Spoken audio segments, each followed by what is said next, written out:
Hello everyone. सबको audio और voice जो है क्लियर है? एक बार आप प्लीज चैट बॉक्स में बता दीजिए।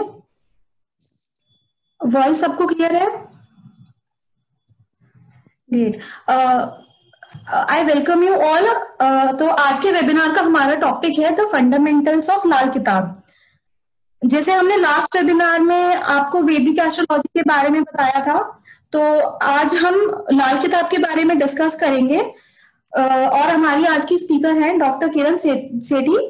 She is a renowned astrologer and Delhi की बहुत प्रसिद्ध एस्ट्रोलॉजर्स में से एक हैं। शी हैज एक्सपर्टाइज इन लाल किताब एंड ऑल्सो नोज वैदिक astrology, numerology, tarot, KP and many more. तो हम जो वेबिनार है स्टार्ट करें। सबको वॉइस क्लियर है? अमित जी, एक बार आप रिकनेक्ट करेंगे? एक बार रिकनेक्ट करने की कोशिश कीजिए प्लीज। मैं डॉक्टर किरण सेठी से अनुरोध करूंगी कि हम सेशन जो है स्टार्ट करते हैं। ओके। किसी को डाउट्स हो ना, अगर कोई भी डाउट हो बीच में तो आप चैट बॉक्स में लिख दीजिएगा। लास्ट में एंड ऑफ द वेबिनार हम सबके डाउट्स क्लियर करेंगे। जी किरण जी, स्टार्ट करते हैं। चलिए, अब मैं लाल किताब के बारे में आपको थोड़े थोड़े से रूल बताऊंगी कि लाल किताब है क्या। ठीक है, तो सबसे पहले तो हम लाल किताब के बारे में थोड़ा सा जान लेते हैं कि ये लाल किताब आई कहाँ से, कितने साल हुए हैं इसको आए हुए, कितना टाइम हुआ है, ये जान लेते हैं। और वैदिक एस्ट्रोलॉजी से ये कैसे डिफरेंट है ये जानना है हमने।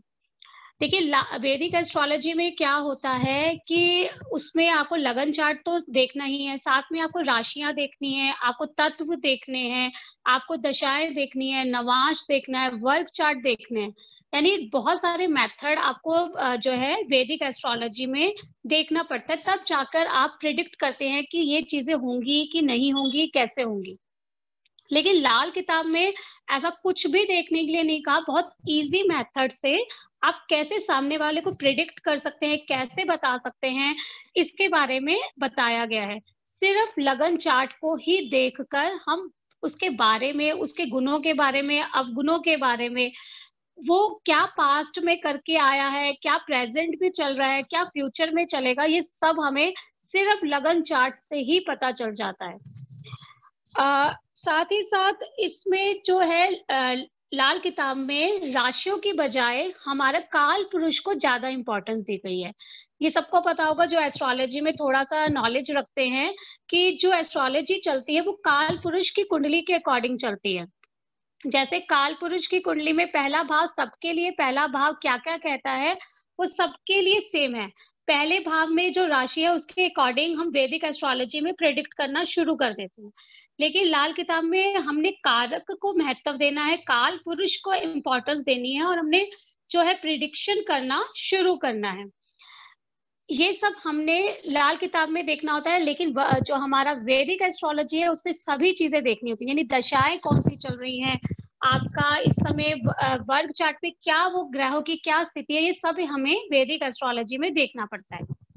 यहाँ पे सिर्फ काल पुरुष कुंडली को इम्पोर्टेंस देनी है और अपनी प्रिडिक्शन करनी है। अगर आपके पास कोई कुंडली लेकर कोई आपके पास क्लाइंट आया है, कुंडली के लिए पूछ रहा है और वो ये कहता है कि उसके पास कुंडली नहीं है, डेट ऑफ बर्थ नहीं है, टाइम नहीं है, तो आप उसकी प्रिडिक्शन कैसे करेंगे? एक मेथड है कि आप प्रश्न चार्ट लगा सकते हैं।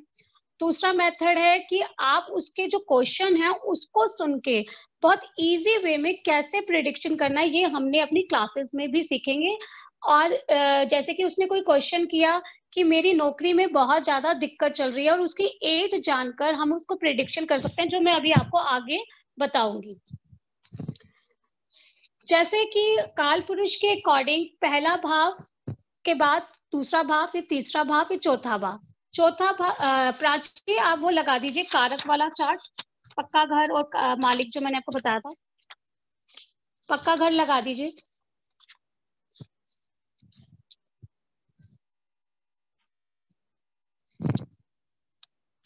विजिबल है स्क्रीन? सबको विजिबल है? एक बार आप क्लियर कर दीजिए। किरण जी, आपको स्क्रीन विजिबल है ना? नहीं, मुझे नजर नहीं आ रही है। पक्का घर वाला जो स्लाइड है वो लग गई है। ठीक है, अब इसमें देखिए, आप अपने चार्ट में देखिए, जो आपको स्क्रीन में नजर आ रही है, पक्का घर लिखा हुआ है सूर्य का, दूसरा घर लिखा हुआ है बृहस्पति का, तीसरा घर लिखा हुआ है मंगल का, चौथा घर लिखा हुआ है चंद्रमा का, पांचवा घर बृहस्पति का, छठा घर केतु का, सातवां घर शुक्र और बुध का, और आठवां घर लिखा हुआ है मंगल और शनि का, नौवां घर लिखा हुआ है बृहस्पति का, 10वां घर लिखा हुआ है शनि का, और 11वां घर लिखा हुआ है बृहस्पति का, 12वां घर लिखा हुआ है राहु का।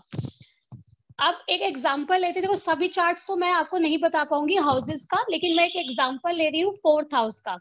प्राची साथ में वो भी लगा दीजिए मालिक।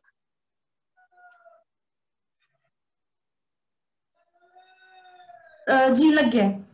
ठीक है, इसमें देखिए आप देखेंगे पहले घर का मालिक मंगल है, यानी 1 नंबर राशि पड़ती है मेष राशि, इसलिए पहले घर का मालिक उसने मंगल को लिया है। दूसरे घर में राशि पड़ती है शुक्र की, इसलिए उसने शुक्र को लिया है, यानी वृषभ राशि पड़ती है। तीसरे नंबर पे मिथुन राशि पड़ती है, उसने आपको बुध को लिया है मालिक। चौथे घर में कर्क राशि पड़ती है, उसने चंद्रमा को लिया है। पांचवें घर में सिंह राशि, उसने सूर्य को लिया है, क्योंकि सिंह राशि का मालिक सूर्य है। 6th नंबर की राशि है आपकी कन्या, तो बुध उसको मालिक लिया है। 7th नंबर पे फिर शुक्र की राशि आती है और उसने शुक्र को लिया है। 8वें घर में मंगल की राशि वृश्चिक राशि। 9वें घर में धनु राशि बृहस्पति मालिक हुए। 10वें घर में शनि की राशि आती है मकर, तो मंगल मालिक हुए। और 11वें घर में कुंभ राशि आ रही है, मंगल मालिक हुए। और 12वें घर में आपकी मीन राशि आती है, बृहस्पति जो है इस घर के मालिक हुए।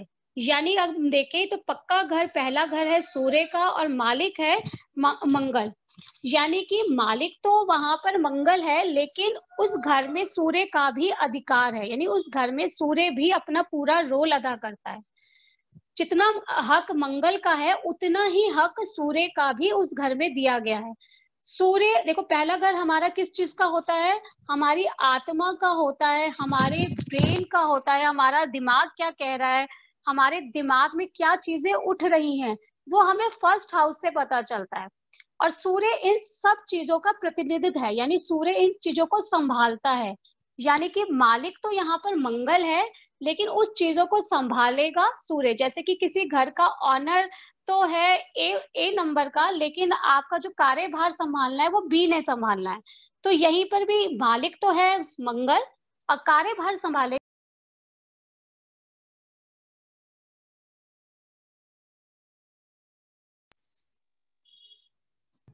प्राची आवाज आ रही है मेरी? आपकी आवाज बीच में ब्रेक हो गई थी, जो आपने बोला है उसको एक बार रिपीट कर दीजिए। हाँ ठीक है, मैं यहाँ पे एग्जांपल लूंगी 4th हाउस को। ठीक है, 12 घरों में से मैंने एक 4th हाउस का एग्जांपल ले रही हूँ कि 4th हाउस में देखिए मालिक कौन है, चंद्रमा, और पक्का घर किसका है, चंद्रमा का ही है।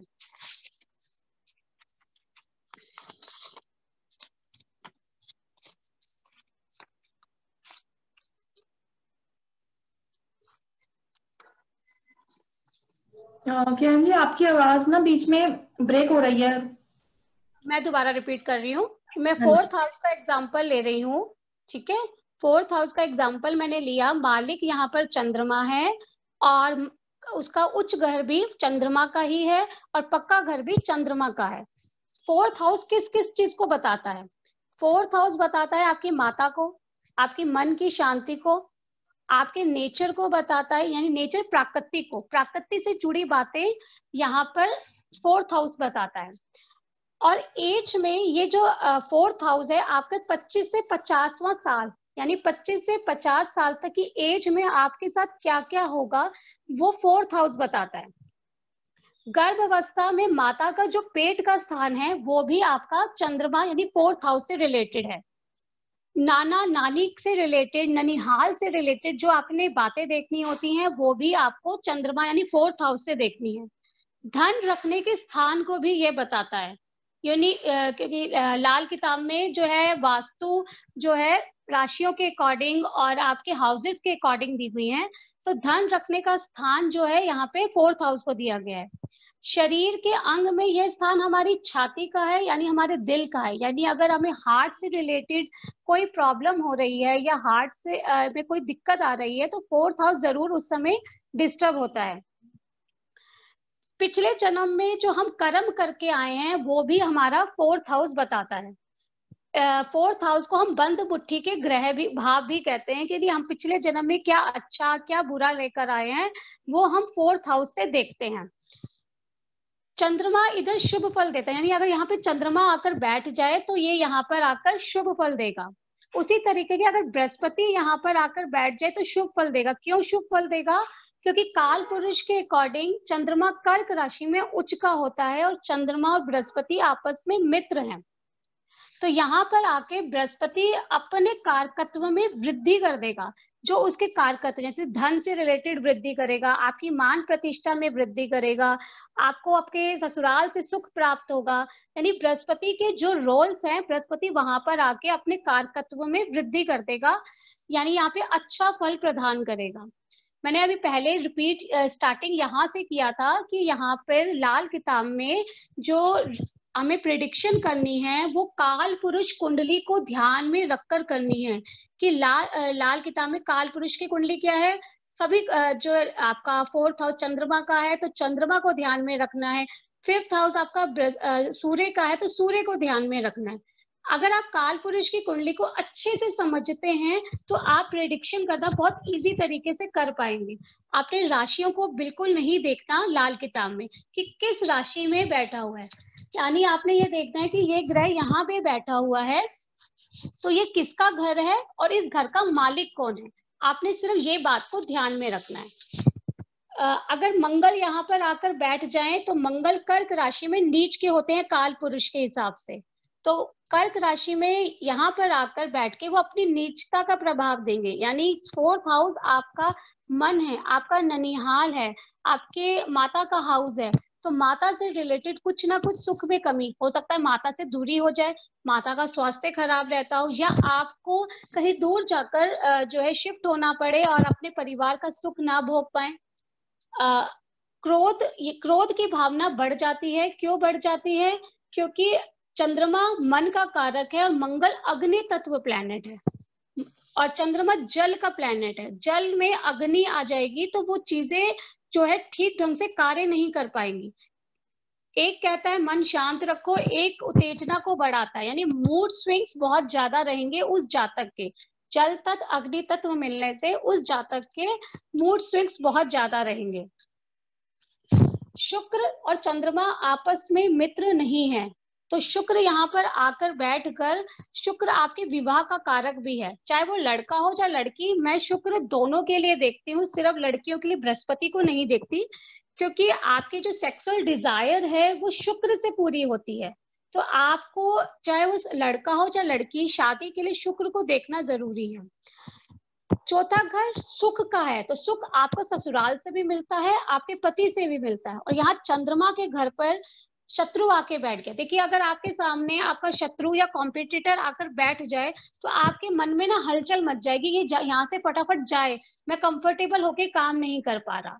तो यहाँ पे शत्रु आकर जब बैठ जाएगा तो चंद्रमा के मन में हलचल मच जाएगी, चंद्रमा अपना पूरा प्रभाव नहीं दे पाएगा, यानी मन की शांति भंग होगी। पति से ना बने, सास से ना बने, कोई ना कोई कारण रहेगा जिससे ससुराल में कुछ ना कुछ अनबन रहेगी। केतु यहाँ पर आके बैठ जाए तो केतु क्या है? केतु तो चंद्रमा को वैसे भी ग्रहण ही लगाता है, तो ये एक तरह से ग्रहण ही हो गया। ये पूर्ण ग्रहण ना होकर आंशिक ग्रहण हो गया, डायरेक्ट ग्रहण ना होकर इनडायरेक्ट ग्रहण बन गया कि केतु का चंद्रमा के हाउस पे आकर बैठ जाना उस भाव को खराब कर देगा। यहाँ पर भी केतु जो है आपके घर परिवार के सुख में कमी करेगा।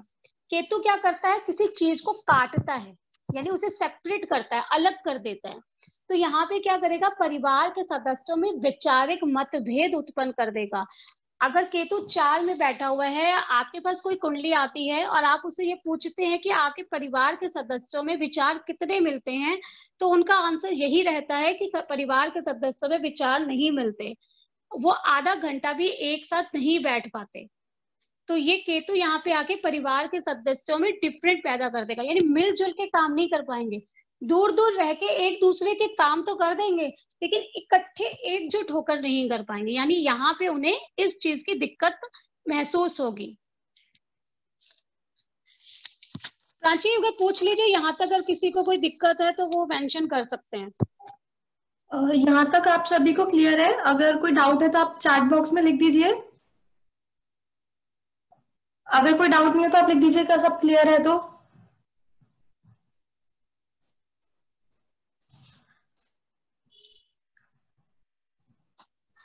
आगे बढ़ू फिर मैं?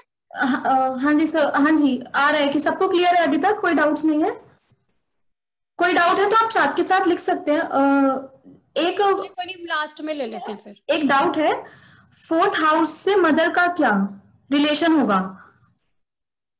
क्या? पूर्णिमा जी का डाउट है, फोर्थ हाउस मदर का क्या रिलेशन होगा? काल पुरुष के अकॉर्डिंग जो है, हर हाउसेस में हर किसी का कारकत्व दिए गए। जैसे पिता के लिए 10th हाउस रखा गया है, तो 4th हाउस चंद्रमा माँ के लिए रखा गया है। ये सबको ड्यूटीज दी गई हैं। 11वां घर बड़े भाई का है, छोटा घर, तीसरा घर छोटे भाई का है।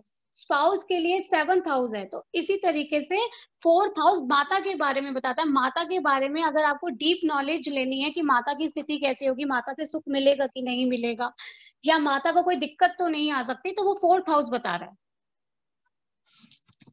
वो आगे लिख रहे हैं कि फोर्थ हाउस में केतु हो तो माता से क्या होगा?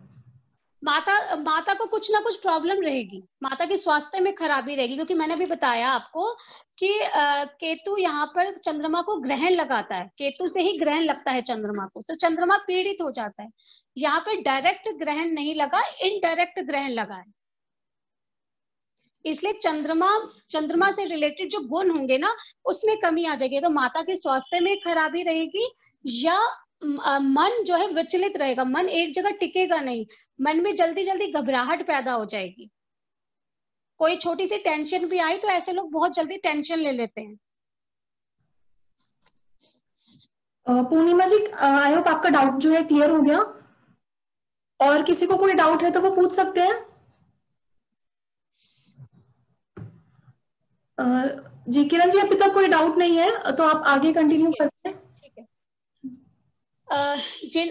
अब हम थोड़ा सा जानते हैं कि लाल किताब कब कब आई थी।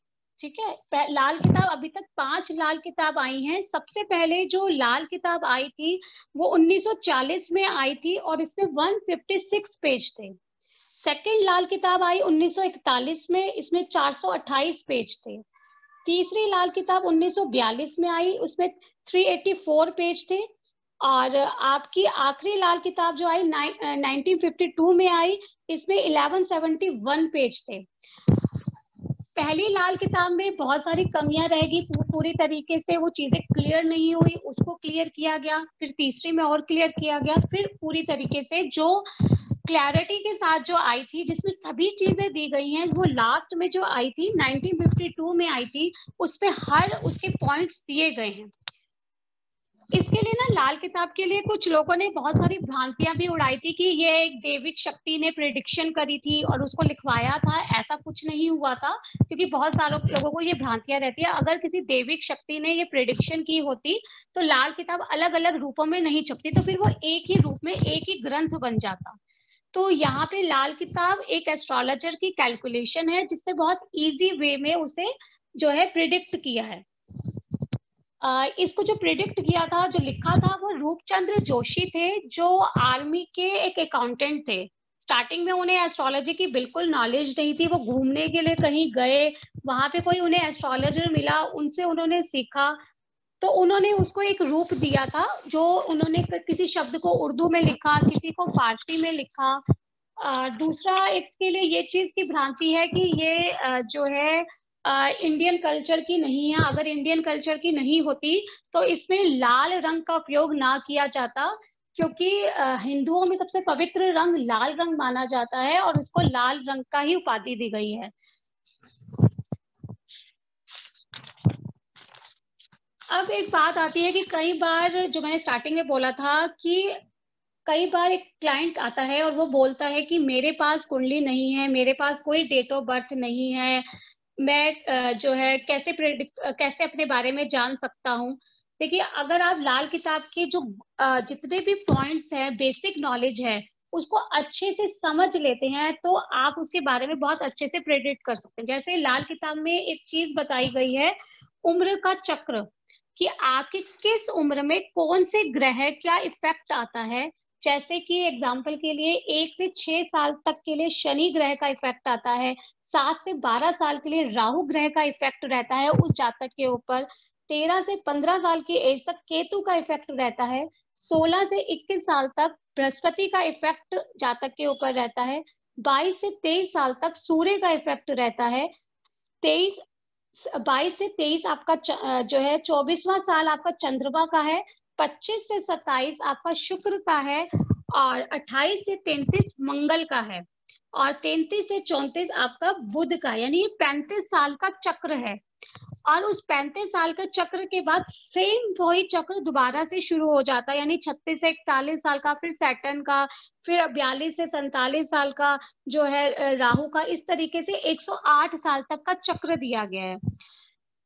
अब कोई आपके पास 36 साल की एज में 33 साल की एज में आता है और ये बोलता है कि मेरे जो है आप उसकी लाइफ में जो है जॉब में बहुत ज्यादा प्रॉब्लम चल रही है, मेरी बॉस से नहीं बन रही, मेरे कोलीग से नहीं बन रही, तो जॉब का जो कारक होता है वो सैटर्न होता है। और उसने अपनी एज बताई कि मेरी एज जो है 36 से 41 साल की है, तो आपको ये पता चल गया कि इसकी जो उम्र का इफेक्ट, शनि ग्रह का इफेक्ट इसकी लाइफ में बहुत ज्यादा चल रहा है। इसका मतलब ये हुआ कि उसकी कुंडली में इस समय शनि ग्रह की पोजीशन वर्ष फल में अच्छी नहीं चल रही होगी, जिस वजह से उसे नौकरी में दिक्कतें महसूस हो रही हैं। शनि यानी उसको बैड रिजल्ट दे रहा है, अपना पूरा इफेक्ट नहीं दे रहा। तो आप मान बता सकते हैं कि 37 साल का वो बंदा है कि उसको बताना होगा कि 37 साल से 41 साल तक की एज तक आपको शनि ग्रह की आराधना करनी होगी, शनि ग्रह को प्रसन्न करना होगा, अगर आपको अपनी नौकरी में स्टेबिलिटी चाहिए। अब बात उठती है कि क्या पूरे 6 साल तक, 36 से 41 साल तक, क्या सिर्फ शनि ग्रह का इफेक्ट ही उस पर रहेगा या किसी और ग्रह का इफेक्ट भी उस पर आएगा। देखिए, शनि ग्रह 6 वर्ष की दशा होती है लाल किताब के अकॉर्डिंग। उस 6 साल में 2 साल का पीरियड आता है राहु का, फिर 2 साल का आता है बुध का, फिर 2 साल का आता है दोबारा से शनि ग्रह का। ठीक है, तो अब वो 36 से 41 साल में 36 से 37 साल की एज तक उस पर ये इफेक्ट रहा शनि में राहु का, फिर आया बुध का, फिर लास्ट में आया 2 वर्ष का शनि का। अब उसके बीच के अगर कर्म चल रहा है तो उसमें शनि में बुध चल रहा है उस जातक का, तो आपको उसे बताना होगा कि अभी आपके ऊपर शनि और बुध का इफेक्ट चल रहा है। शनि और बुध के क्या गुण अवगुण होते हैं जो हम आगे की क्लासेस में पढ़ेंगे और आप उसे प्रिडिक्ट कर सकते हैं। आपको रेमेडी किसकी करानी होगी? आपको शनि और बुध की रेमेडी उस जातक को करानी होगी। ठीक है, प्रांची एक बार पूछ लीजिए, यहाँ पे कोई डाउट है तो। एक डाउट है, वर्ष फल कैसे देखें, चंद्र या लग्न? वर्ष फल जो होता है वो लगन चार्ट से ही बनेगा। देवेंद्र जी, आई होप आपकी क्वेरी जो है यही थी। कोई और डाउट है तो आप पूछ सकते हैं। अभी तक किसी को कोई डाउट है? आप चैट कॉलम में लिख दीजिए अगर कोई डाउट हो तो।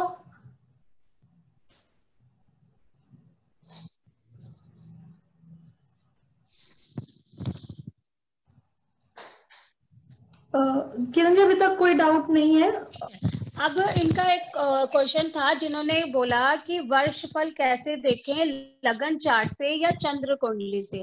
यहाँ पर वर्ष फल वैदिक एस्ट्रोलॉजी के अकॉर्डिंग नहीं बनता, यहाँ पर वर्ष फल लगन चार्ट के अकॉर्डिंग बनता है, जिसमें जो मेथड दिया गया है, सूर्य अगर पहले घर में है तो 36 साल में यहाँ पर चला जाएगा, इस एज में तो यहाँ पर चला जाएगा, उसका एक चार्ट होता है जो क्लासेस में समझा जाएगा, लेकिन जो वर्ष फल होता है वो लगन चार्ट के अकॉर्डिंग बनेगा।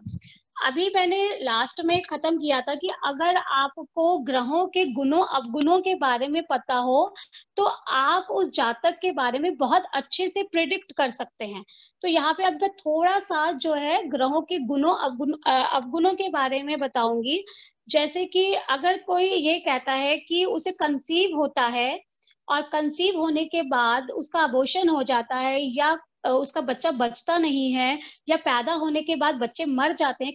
कई परिवारों में ऐसा देखने को बहुत बार मिलता है कि कंसीव होता है लेकिन वो चीजें जो हो नहीं पाती और बच्चे को अबॉर्शन या मिसकैरेज हो जाता है। तो ये मंगल खराब की निशानी है। ऐसी जातक की कुंडली में मंगल खराब होगा, या तो लड़के की कुंडली में खराब होगा या लड़की की कुंडली में जरूर मंगल खराब होगा उस पीरियड में, जिस वजह से उसे जो है कंसीव होने में प्रॉब्लम हो रही है। अगर लड़के की कुंडली में भी है तो भी ये चीजें आएंगी, सिर्फ लड़की की कुंडली को नहीं देखना। तो इस समय हमें जो है मंगल से रिलेटेड उपाय उसे करवाने होंगे। अगर कोई ये कहता है कि उसके दांतों में बहुत ज्यादा प्रॉब्लम चल रही है, छोटी एज में ही उसके दांत खराब हो गए हैं, या दांतों में बहुत ज्यादा दर्द रहता है, मुंह से बहुत ज्यादा दुर्गंध आती है, तो ये बुध खराब होने की निशानी होती है। हमें बुध की रेमेडी करानी होगी। अगर कोई ये कहता है कि मैं अपने मकान में काम कराना शुरू करता हूँ लेकिन उसे पूरी तरीके से करा नहीं पाता, या मैं कोई भी अपने घर से रिलेटेड कुछ काम कराता हूँ तो वो पूरा नहीं होता, या मैं कोई भी काम शुरू करता हूँ तो वो एंड तक नहीं पहुंच पाता, तो ये खराब शनि की निशानी है। या उसकी पीठ में बहुत ज्यादा तकलीफ रहती है, तो उसके शनि ग्रह की खराब होने की निशानी है। देखिए, हड्डियों का जो मालिक है वो शनि है, लेकिन उसे संभालता सूर्य है। अगर किसी की हड्डियों में बहुत ज्यादा प्रॉब्लम रहती है तो उसका शनि और सूर्य दोनों खराब हुए होते हैं। सिर्फ सूर्य खराब नहीं होता, शनि भी साथ साथ खराब हुआ होता है। तो काम बिगड़ते हैं या मकान से रिलेटेड प्रॉब्लम रहती है तो उसे शनि से रिलेटेड उपाय करने होंगे। अगर कोई ये कहता है कि उसको दिमागी खलन बहुत ज्यादा रहती है, बुराई बदनामी बहुत ज्यादा मिलती है, या पुलिस सरकारी समस्या बहुत ज्यादा रहती है, वो कुछ भी अच्छा करता है तो उसे उस अच्छे का फल नहीं मिल पाता, तो ये खराब राहु की निशानी होती है। यानी उसका राहु उसे अच्छा इफेक्ट नहीं दे रहा। बुध आपके जो है बुध आपके, मैंने आपको बताया कि दांतों का भी मालिक है, और रिएक्ट करने की शक्ति, यानी कोई चीज हुई और उसे कैसे बोलना है, कैसे आपको प्रेजेंट करना है, ये बुध बताता है। अगर आप किसी चीज को अच्छे से प्रेजेंट नहीं कर पाते, आपको नॉलेज तो है लेकिन आप उसे प्रेजेंट नहीं कर पा रहे, तो ये खराब बुध की निशानी है।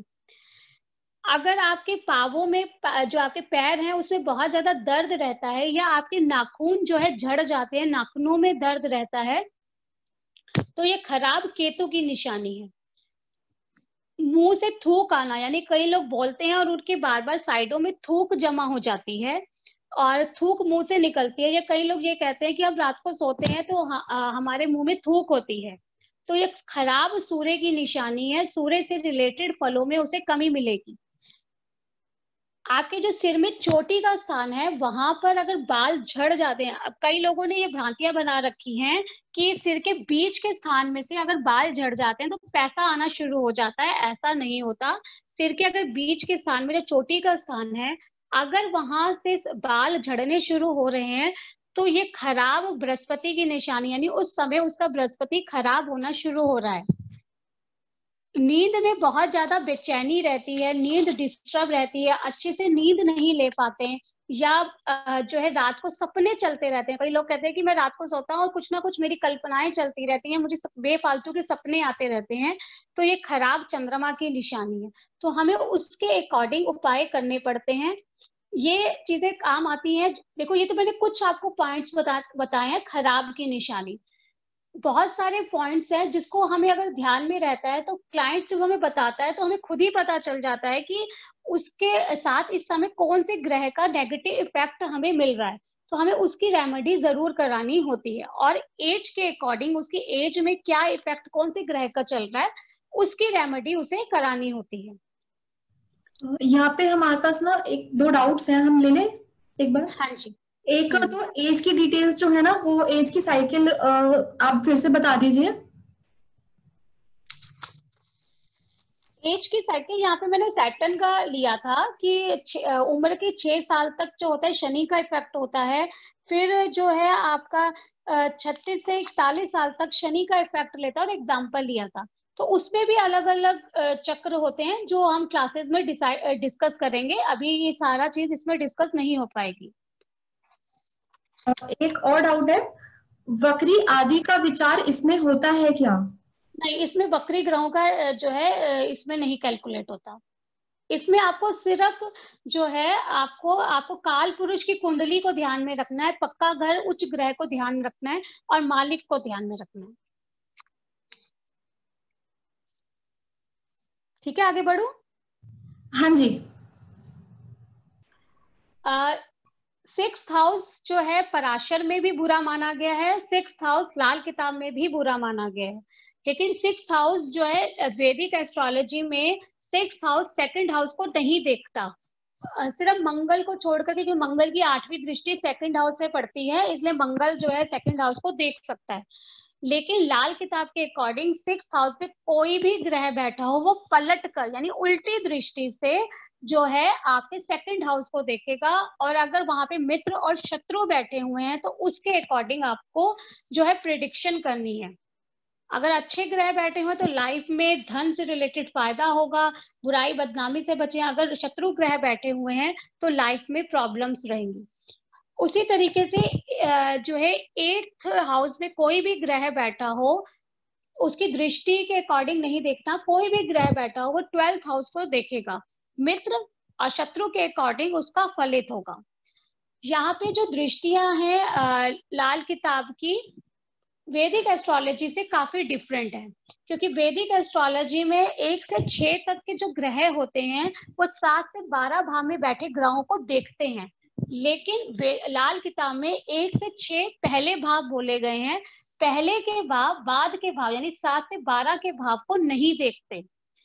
यानी यहाँ पे जो है दृष्टियों में भी डिफरेंट है, यानी पहले के भाव 1 से 6 तक 7 से 12 को देखेंगे, लेकिन 7 से 12 बाद के भाव पहले के भाव को नहीं देखेंगे। ठीक है। अब जो है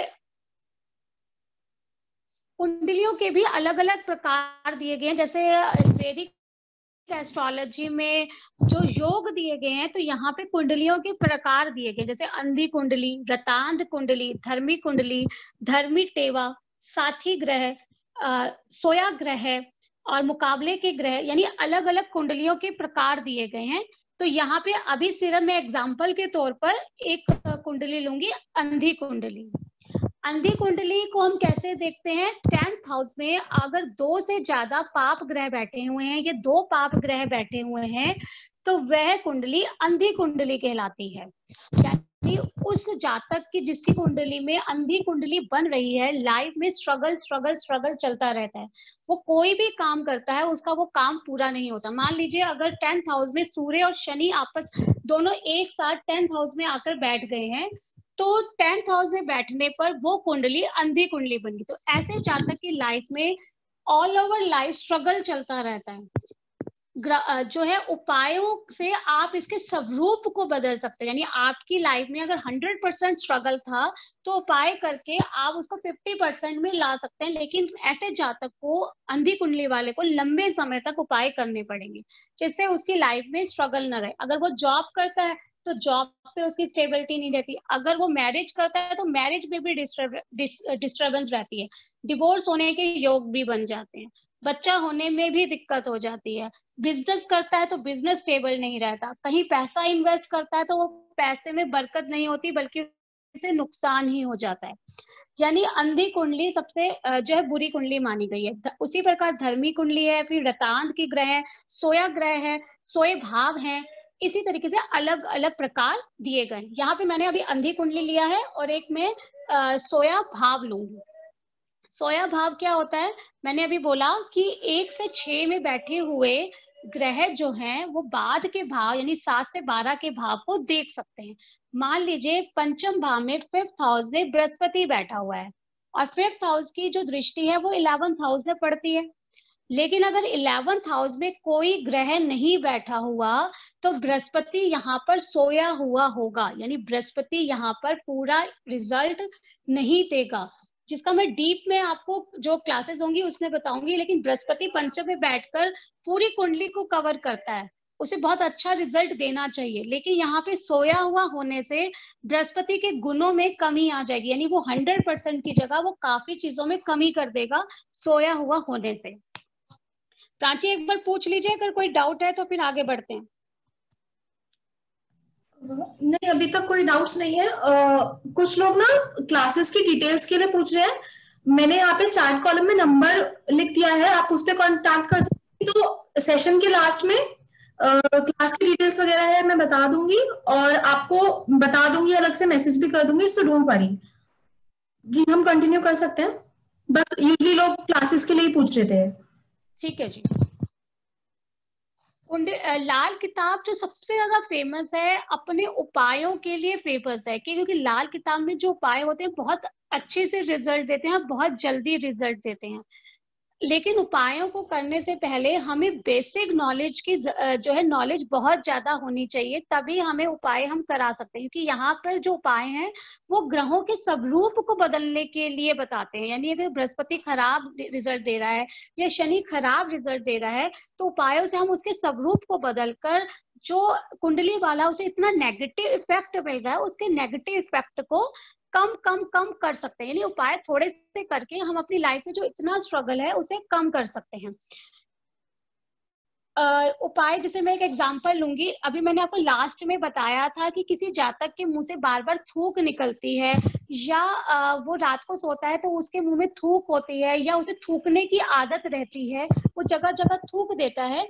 तो ये मैंने आपको बताया था कि खराब सूर्य की निशानी है। तो इसमें हमें सहायता इस उपाय, तो ये खराब सूर्य यानी उसको पिता से सुख नहीं मिलेगा, गवर्नमेंट रिलेटेड सुख नहीं मिलेगा, कोई जॉब अगर वो करता है तो उसमें उसको प्रसिद्धि नहीं मिलेगी, उसको फेम नहीं मिलेगा, नाम शोहरत नहीं मिलेगी। सूर्य खराब की वजह से उसे ये चीजें मिलनी शुरू हो जाएंगी। अब आपको उपाय कैसे करना है? उपाय के लिए उसने बताया कि आपको मित्रों की सहायता लेनी है सूर्य को ठीक करने के लिए। अब मित्र कौन है सूर्य के? सूर्य के मित्र है चंद्रमा, मंगल, बृहस्पति भी है, लेकिन हम यहाँ पे जो मित्र ले रहे हैं चंद्रमा और मंगल को ले रहे हैं। अब उस जातक को हम कहेंगे कि वो रेगुलर जो है 2 दाने चीनी की खाकर ऊपर से पानी पी ले। पानी क्या है? चंद्रमा। चीनी क्या है? मंगल। हमने उसके मित्रों को उसको सौंप दिया कि नहीं, अब उसके मित्र उसे संभालेंगे। जब भी हम लाइफ में डिस्टर्ब होते हैं तो हम किसको ढूंढते हैं? हम अपने फ्रेंड्स को ढूंढते हैं कि हमारे जो फ्रेंड्स हैं हमारी बात सुनेंगे, वो समझेंगे और हमें कोई ना कोई सोल्यूशन बताएंगे।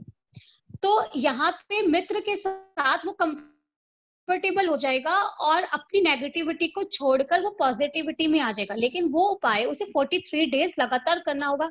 कुछ उपाय जो होते हैं हम 10 दिन कराते हैं, कुछ उपाय हम 23 दिन कराते हैं, कुछ उपाय हम सिर्फ 1 दिन कराते हैं। तो 43 दिन करने से जो है उसका स्वरूप धीरे धीरे धीरे धीरे बदलना शुरू हो जाएगा, और उसे जो सूर्य से रिलेटेड फलों में कमी मिल रही थी वो कमी उसे मिलना बंद हो जाएगी। जब हम किसी ग्रह की वस्तु को दबाते हैं तो उस साल उस ग्रह से रिलेटेड फल हमें नहीं मिलते। मान लीजिए कि हमने शनि ग्रह की वस्तु को जमीन में दबा दिया, तो वो 1 साल तक शनि ग्रह अपना पॉजिटिव इफेक्ट नहीं देगा। लेकिन दबाने से पहले हमें ग्रहों के बारे में अच्छे से नॉलेज होनी चाहिए, तभी हमें किसी कुंडली वाले की कोई कुंडली वाले को कहना चाहिए कि ये वस्तु जाके दबा दे। मान लीजिए कि वो ग्रह उसे इस साल तो नुकसानदायक दे रहा है, लेकिन हम उसको कोई और उपाय कराकर भी उसके पॉजिटिव इफेक्ट ला सकते थे। दबाने से जो हमने उसके पूरे ही स्वरूप को खत्म कर दिया। शनि ग्रह सिर्फ नेगेटिव नहीं देता, पॉजिटिव चीजें भी देता है। तो उसको जो पॉजिटिव चीजें मिलनी थी वो उसे उस साल नहीं मिल पाएंगी। तो हमें दबाते वक्त बहुत ज्यादा सोचना चाहिए एक एस्ट्रोलॉजर को कि किसी वस्तु को दबाना है या नहीं दबाना, क्योंकि उसने 1 साल बुरा इफेक्ट देना है। अगर उसकी कुंडली में मान लो शनि ग्रह उच्च के होके बैठे हैं और हमने उसकी कुंडली उस पर दबा दिया, तो शनि ग्रह तो उसकी कुंडली में खत्म ही हो गए ना। तो वो 1 साल के लिए खत्म नहीं होंगे, वो 2-3 साल उसको बैड इफेक्ट देना शुरू कर देंगे और उसकी लाइफ में बहुत ज्यादा स्ट्रगल शुरू हो जाएगा। इसलिए दबाते वक्त एस्ट्रोलॉजर को बहुत ज्यादा सोचना चाहिए कि कोई वस्तु हमें दबवानी है या नहीं दबवानी।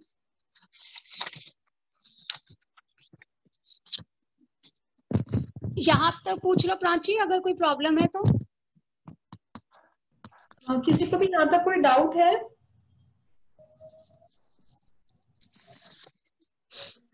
अगर कोई डाउट है तो आप प्लीज चैट बॉक्स में लिख दीजिए।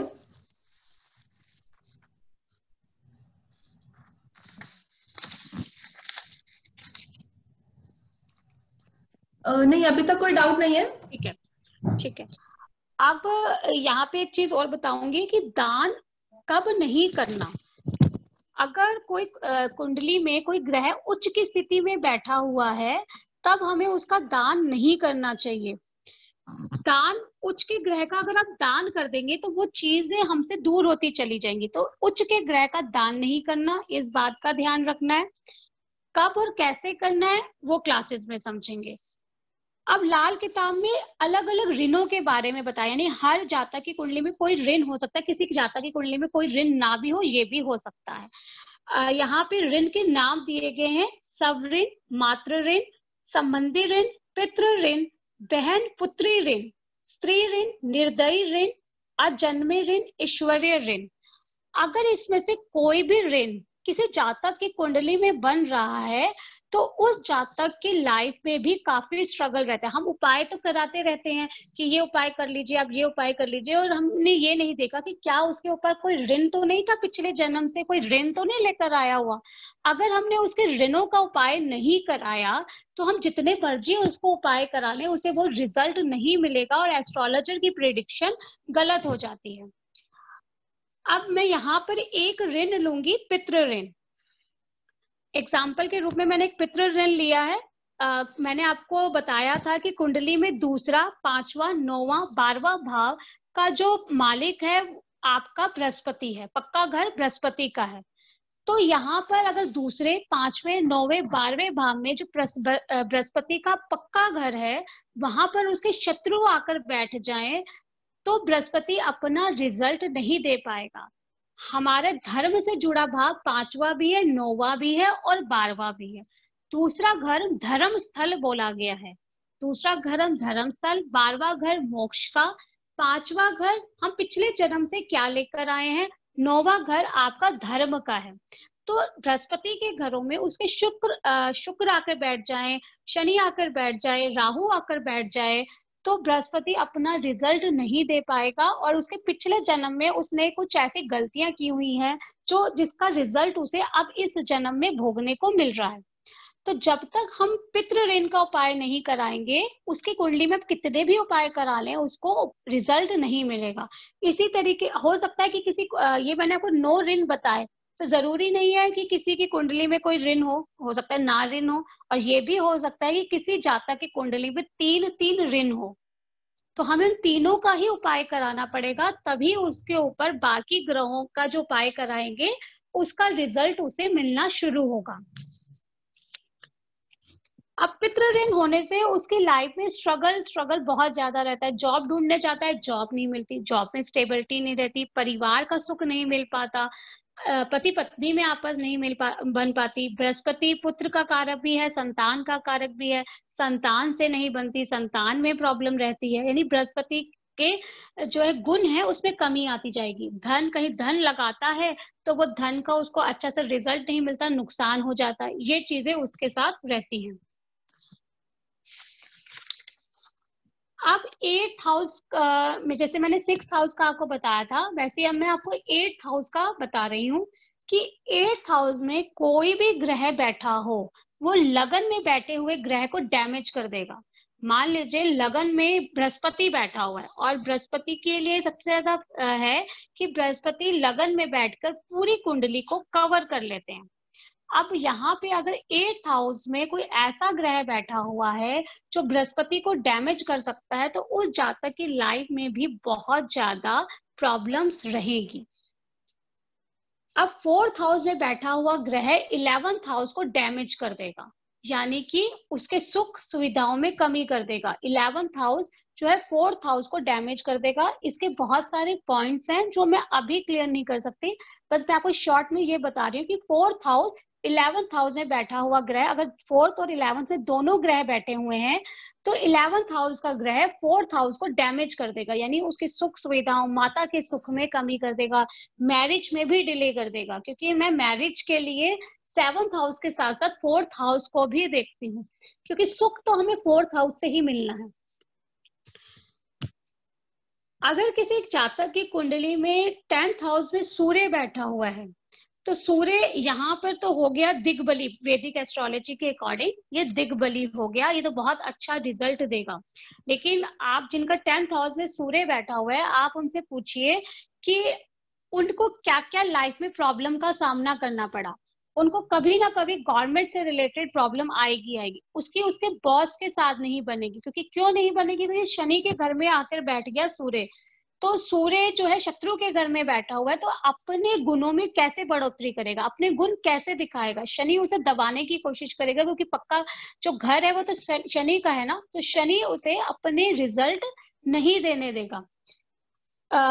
उसको स्ट्रांग करने के लिए उसके स्वरूप को बदलना पड़ेगा, यानी उसका उपाय करना पड़ेगा, उसे 4th हाउस में पहुंचाना पड़ेगा, 4th हाउस की सहायता लेनी पड़ेगी उपाय के लिए, जिससे सूर्य के नेगेटिव इफेक्ट उस जातक को ना मिले।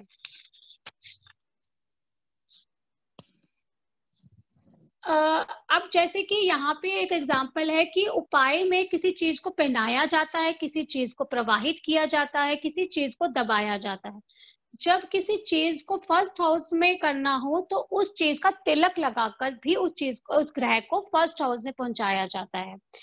जब किसी चीज को उसके सब खत्म करना हो, उसका फल उसे ना मिले, उसके नेगेटिव इफेक्ट ना मिले, तो उसे 8th हाउस में पहुंचाकर, यानी उसे शमशान में दबा कर किया जाता है। अब दबाने के लिए या शमशान का पानी लाने के लिए बहुत सारी चीजों को देखकर ही हमें उपाय बताने हैं।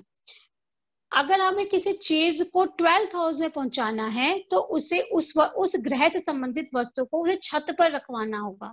यहाँ पे हमें समझना होगा कि क्या अगर हम शनि की वस्तु को 12th हाउस में पहुंचा रहे हैं तो क्या 12th हाउस में शनि अच्छा है? एस्ट्रोलॉजी के अकॉर्डिंग, कुंडली के अकॉर्डिंग हमें देखना होगा। अगर हमें किसी जो है वस्तु के जो है कुएं में गिरा रहे हैं तो क्या 6th, क्योंकि कुएं में गिराने से वो 6th हाउस में पहुंच जाती है वो ग्रह, तो क्या हम 6th हाउस में उस ग्रह को पहुंचा रहे हैं तो क्या वो 6th हाउस में जाकर वो अपना पॉजिटिव इफेक्ट दे पाएगा? कुएं में तो हमने गिरा दिया, लेकिन वो वस्तु 6th हाउस में पहुंच गई, वो ग्रह 6th हाउस में पहुंच गया, तो 6th हाउस में पहुंचकर क्या वो ग्रह अपना अच्छा प्रभाव दे पाएगा, ये हमें देखना होता है। यानी 1st से लेकर 12th तक ग्रहों का उपायों का बताया गया है कि इस वस्तु को धर्म स्थल पे पहुंचाना है तो ये यहाँ पहुंच जाएगी, ये वस्तु को कुएं में गिराया तो 6th हाउस में पहुंच जाएगी, उस ग्रह की वस्तु को छत पे रखा तो वो ग्रह जो है 12th हाउस में पहुंच जाएगा। लेकिन क्या वो चीज करने से, 12th हाउस से पहुंचाने से, 6th हाउस से पहुंचाने से ग्रह पॉजिटिव रिजल्ट देगा? तो ये सब चीजें हम अपनी क्लासेस में सीखेंगे, और उपायों से कैसे जो है हमने ग्रहों का स्वरूप बदलना है, ये सब चीजें हमने समझनी है। एक डाउट है यहाँ पे। हाँ जी।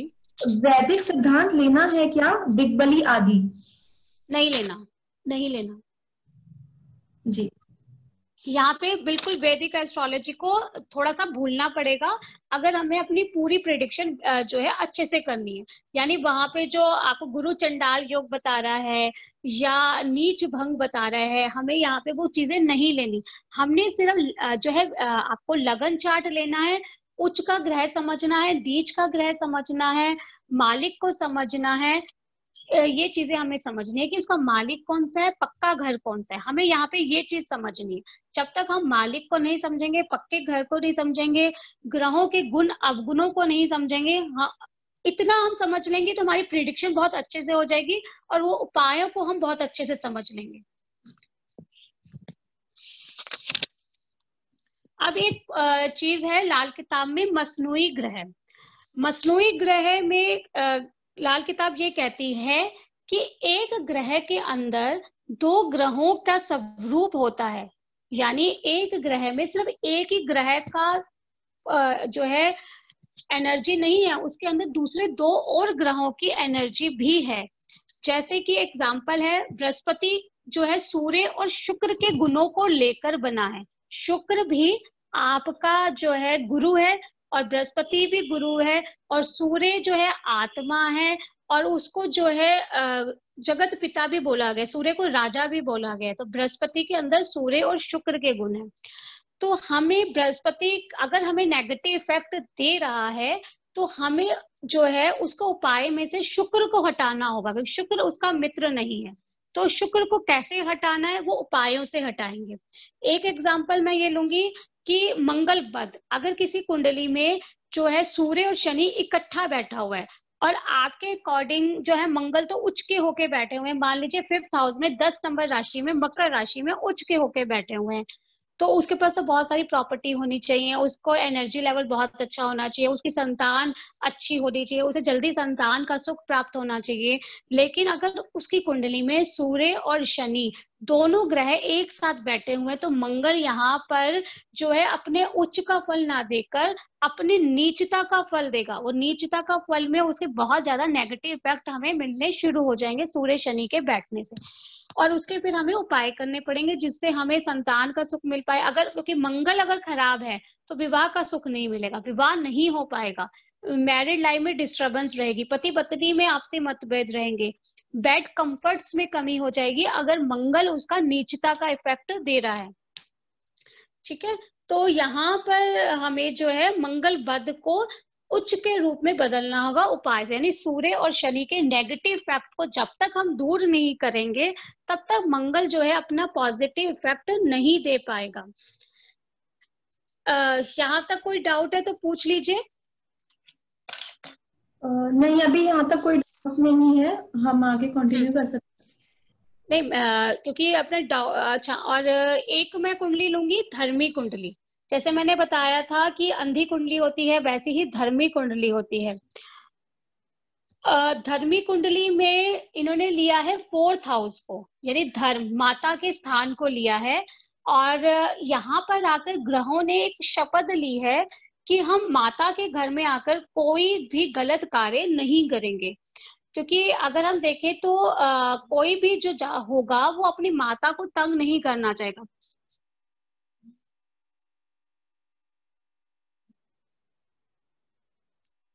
प्राची, मेरी आवाज आ रही है? आपके हेलो। इसमें जो है एक बार डिस्टर्ब हो गई थी, एक बार रिपीट कर दीजिए। हाँ, मैं दोबारा रिपीट कर रही हूँ। धर्मी कुंडली में क्या है, 4th हाउस को लिया गया है। 4th हाउस माता का घर है, यहाँ पर ग्रहों ने आकर शपथ ली कि हम 4th हाउस में आकर डिस्टरबेंस नहीं करेंगे, अपना नेगेटिव इफेक्ट उसको नहीं देंगे। ठीक है, तो राहु और केतु शनि अगर यहाँ पर आकर बैठ जाएं तो वो अपना जो नेगेटिव असर दे सकते थे वो नेगेटिव असर नहीं देंगे। लेकिन साथ ही साथ उन्होंने ये भी कहा कि अगर जातक मेरे खिलाफ कार्य करता है, यानी मेरे विरुद्ध कार्य करता है, तो मैं उसे छोड़ूंगा भी नहीं, यानी अपने नेगेटिव इफेक्ट पूरे दूंगा। तो वो क्या क्या जो उसके विरुद्ध कार्य होते हैं, जैसे राहु के विरुद्ध क्या कार्य है, चंद्रमा के विरुद्ध क्या कार्य है, अगर वो उसके विरुद्ध कार्य करता है तो यहाँ पर राहु और केतु शनि तब उसे नेगेटिव इफेक्ट देंगे, नहीं तो नहीं देंगे। जैसे कि राहु 4th हाउस में हो तो टॉयलेट का स्थान जो है राहु का दिया गया है। घूमता हुआ राहु अगर 4th हाउस में बैठ जाए और वो जातक टॉयलेट के साथ छेड़छाड़ कर ले तो राहु यहाँ पे जागृत हो जाएगा, यानी अभी तो वो चुपचाप बैठा हुआ था, अब उसने टॉयलेट को छेड़ लिया तो यहाँ अब आकर राहु जो है उसे अपना नेगेटिव इफेक्ट देना शुरू कर देगा। यहाँ पे प्राची एक बार पूछ लीजिए, नहीं तो फिर कंप्लीट करते हैं क्लास को। तो हमारा एक डाउट है जो हमने पहले डिस्कस करा था उसके रिलेटेड है। To repeat regarding if there is a problem in conceiving which planet we have to see. मैंने अभी बताया अगर मंगल जो है खराब होता है, देखो पंचम भाव को तो आपने देखना ही है, 5th हाउस को कंसीविंग के लिए, बृहस्पति को भी देखना है क्योंकि संतान का कारक बृहस्पति है, और पंचम हाउस में कौन से प्लैनेट बैठे हुए हैं उसको देखेंगे, और मंगल को भी देखेंगे क्योंकि मंगल जो है फीमेल हो या मेल हो उसकी पावर को बताता है, यानी 5th हाउस को देखना है, 5th हाउस में बैठे ग्रह को देखना है, मंगल को देखना है, बृहस्पति को देखना है। ठीक है प्राची? शिवानी जी, आई होप आपका डाउट जो है क्लियर हो गया। और किसी को कोई डाउट हो तो वो पूछ सकते हैं।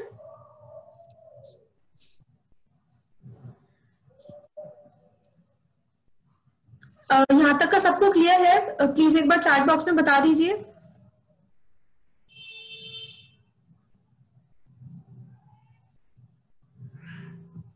हाँ जी, यहाँ तक सबको क्लियर है, हम आगे कंटिन्यू कर सकते हैं। नहीं, आज मैं इतना ही लूंगी, ठीक है अ, ना? तो तो हम यहाँ पे जो है सेशन को वाइंड अप करते हैं। वेदर अगर हुएवर कोई डाउट है तो पूछ लीजिए अवेलेबल। क्लास। हाँ हाँ जी, सर, आप हॉरोस्कोप को प्रिडिक्शंस के लिए पूछ रहे हैं? हाँ, अवेलेबल है। मैं एक नंबर जो है चैट बॉक्स में लिख दे रही हूँ। आपको कोई भी डाउट हो, कोई भी आपको कंसल्टेंसी भी करनी हो या कोई भी सर्विसेज चाहिए, आप कांटेक्ट कर सकते हैं। यहाँ पे हम वाइंड अप कर रहे हैं ना सेशन। हाँ जी। Thank you all of you, आप सबने हमारे सेशन को ज्वाइन किया एंड पूरा आपने एंजॉय किया। कोई भी फीडबैक हो, फीडबैक था स्लाइड्स के लिए, डेफिनेटली हम नेक्स्ट टाइम स्लाइड्स का ज्यादा से ज्यादा यूज करेंगे। और कोई और फीडबैक अगर हो या कोई आपको क्लासेस के लिए डिटेल्स जाननी हो, आप इस नंबर पे मेल मैसेज कर सकते हैं या मेल कर सकते हैं। और कोई अगर डाउट हो तो आप अभी पूछ सकते हैं। हम विद इन 5 मिनट्स जो है सेशन अपना वाइंड अप कर रहे हैं। कोई डाउट हो किसी को, कोई चीज पूछनी हो तो आप चैट बॉक्स में पूछ लीजिए। सर, आप नंबर पे मैसेज कर दीजिए, आपको proper details, fees details, timings सब कुछ मिल जाएंगी। Most probably first week of December से जो है स्टार्ट करेंगे हम बैच, जो है प्रॉपर बैच स्टार्ट होगा। Thank you so much everyone, thank you. Devendra ji, आप मैसेज कर दीजिएगा तो आपको जो है प्रॉपर डिटेल्स सब कुछ जो है हम बता देंगे। ठीक है भूषण जी, हम ग्रुप पे भी डिटेल सारी डालेंगे, नो प्रॉब्लम। अगर आप में से कोई ग्रुप पे अगर नहीं हो तो वो ज्वाइन कर लीजिएगा, तो सारी डिटेल्स हम ग्रुप पे भी डेफिनेटली शेयर करेंगे सबके साथ। Thank you Kiran ji for this wonderful session. सबको सेशन बहुत पसंद आया, सब लिख रहे हैं। सावन जी, थैंक यू जी, थैंक यू। ग्रुप आप मैसेज कर दीजिए, मैं आपको ग्रुप का लिंक भेज देती हूँ। आप मैसेज कर दीजिए, मैं नंबर फिर से लिख रही हूँ, एक बार आप इस पे मैसेज कर दीजिए, अपना नाम के साथ सिंपली मैसेज कर दीजिए, तो मैं आपको ग्रुप का लिंक भेज दूंगी, आपको ग्रुप में ऐड भी कर दूंगी।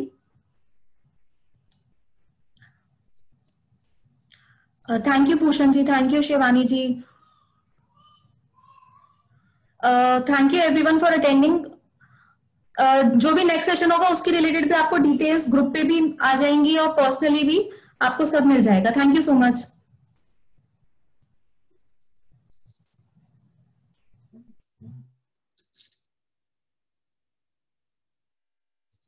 प्राची हो गया? हाँ जी, थैंक यू, थैंक यू। ठीक है, ओके जी, ओके।